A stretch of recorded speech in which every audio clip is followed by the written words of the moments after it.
All right guys, here it is, the big showdown, Airbnbs versus long-term rentals. A couple of weeks ago, I suggested that if you did want to see this video, comment down below, and you guys did. So I know you're interested and I know you're gonna keep watching.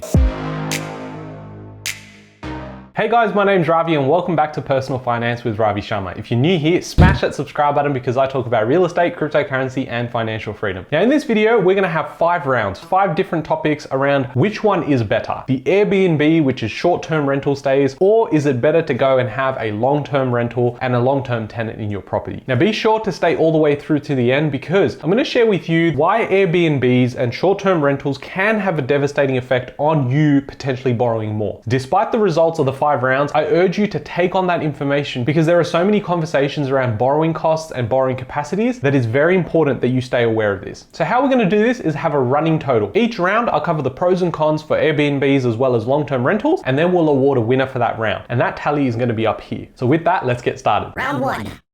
Fight!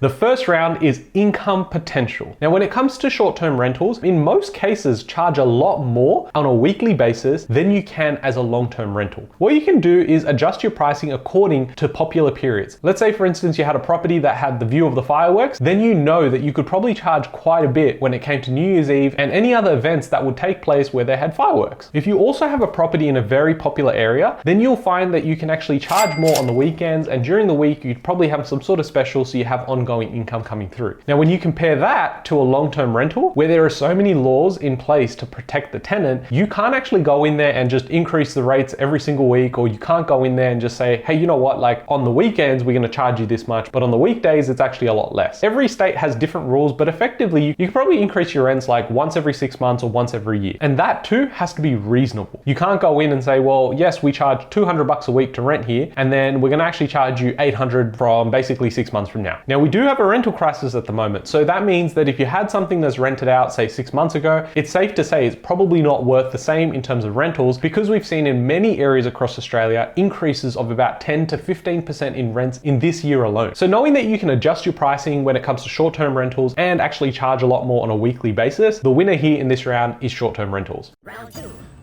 Fight! Next up, we have income security. Now with short-term rentals, you've basically got to compete with other properties, other people that have their properties on Airbnb, and you've just got to provide something that's unique and is competitively appealing. So you could go out there and say, well, you know what? I'm offering free Netflix, free Wi-Fi, I've got a car spot, it's fantastic. But what could happen is you could have other people also convert their properties into short-term rental stays, and they could offer a lot more. And this means that you could lose out on a lot of business. In addition to this, you also don't know if people want to stay there for a couple of days or they want to stay for a longer term like 3 months. And therein lies the insecurity around that income. It's not consistent. So yes, you can go and charge a lot more, but the consistency isn't there. And this is a really big problem when you've got a property that's really determined by whether it's popular in seasons or not. If you've got something near the water that's only really popular for the summer months and possibly spring, then you're in a position where for 6 months of the year, you might not actually get the income you think you're going to get. When you compare this to the long-term security of a long-term tenant, it's pretty clear who the winner in this round will be. The peace of mind that you can have knowing you're going to get paid every single week is priceless, especially when you start growing out a property portfolio. So on the short term, yes, you can go, well, I've got so much more income and that's fantastic. But when you're starting to manage, say 6 or 7 different properties, it becomes very difficult. So in this round, it's the long-term rentals that win. Now, before I made this video, I thought it was going to be a clear winner with long-term rentals, but so far, 2 rounds in, it's 1 each. Round 3. Fight!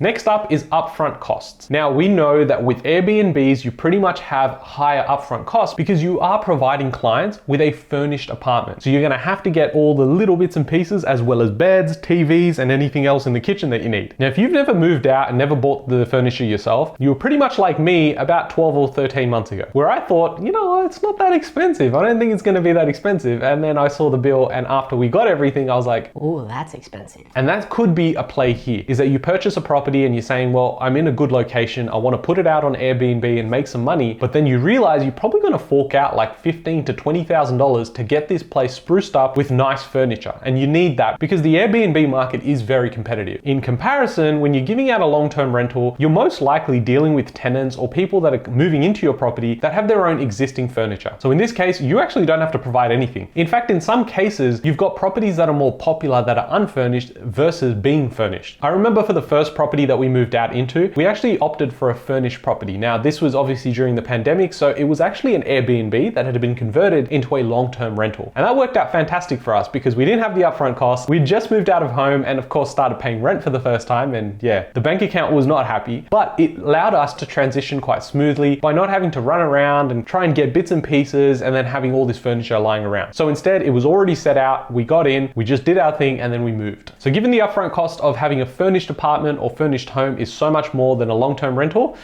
yeah, the long-term rental wins this round. So now it's 2-1. And before I jump into the last 2 rounds where I'm telling you it's gonna get juicy and very close, you should definitely smash that like button because it helps share this video out to more people that really need it. Round 4. Fight. Number 4 is flexibility. When you've got a short-term rental, you actually have the flexibility to not only increase and decrease your price, but you also have the flexibility of blocking out periods of the year where you don't want anyone staying there. This allows you to actually go in physically yourself or have family members go and actually stay in the property. This is fantastic because if you have a property that's in a really popular location, imagine trying to get a hotel or trying to get an Airbnb in that space. What you could do instead is say, well, okay, we're gonna have it tenanted out for short-term rentals for maybe 48 weeks of the year, and then 4 weeks of the year, we're going to be able to enjoy it ourselves. And there we can actually go out, not have to worry about getting a hotel or Airbnbs and availability. You already have a place there. So there's a lot more flexibility versus a long-term rental. If you've got a long-term tenant in there, they're going to stay there probably for quite some time. Now with the rental issues that we're seeing in many parts of Australia, they're probably going to stay longer in the property than you probably will own it. I know for myself, I've got some properties that I bought even say 8 or 9 years ago that have tenants in there 5 or 6 years before I even bought it, and they're still there. I know this is quite a common argument against residential properties versus commercial, where people I opt for commercial properties because I get long-term tenancies. But what you've got to understand is that some people that move into a rental property actually treat it like it's their own home. They stay there for so long and they're happy paying rent. And in my case, I've got multiple tenants that have been there for more than 10 years. So yes, consistency and having peace of mind with someone that's going to take care of the property like it's their own is why I continue to choose residential property. However, in this case, when you're looking at flexibility, it's the short-term rentals that win. The added bonus here as well is that if you decided you wanted to upgrade the property, you wanted to, renovate it in some way, you could actually just block out a period in the year and then go in, have it renovated, and then it's all spruced up for whatever you want to do next. It's definitely not as easy when you've got a long-term tenant in there. They may want to stay and then you've got to give notice before they can actually leave and you can finally get those renovations done. So with 1 round to go, it is 2-2 and it's coming to a nail-biting finish. I feel like I'm a sports commentator at this point. Final round. Fight. Number 5 is management. Now, management of the property itself and the tenants or the people that stay in your property. So with short-term rentals, you can go out and manage it all yourself. And I can tell you now, it would be an absolute nightmare. Because what you'd have to consider is not only how people are actually, using the space, but you've got to manage everything from the fact that you've got to get it cleaned before and after. You've also got to factor in how they're going to check in and check out. What if it's not a property close to you? How do you do that? And then you can also go and say, well, I could pretty much outsource this. There are companies out there that you could actually outsource your Airbnb services to. They manage the property just like a normal property manager would. However, what I found is the rates that you get in terms of management fees are quite high, and they're very high compared to some residential property and long-term tenancies. When you look at long-term tenancies, if you have the right process, this can be such a seamless process. What you can focus on is having your property manager take care of all of your outgoings, as well as manage any of the urgent requests. I've often seen on the internet people worried about how you're going to get calls in the middle of the night because the taps broke or there was a plumbing issue or the toilet exploded. I'm not sure why the toilet would explode, but anyways.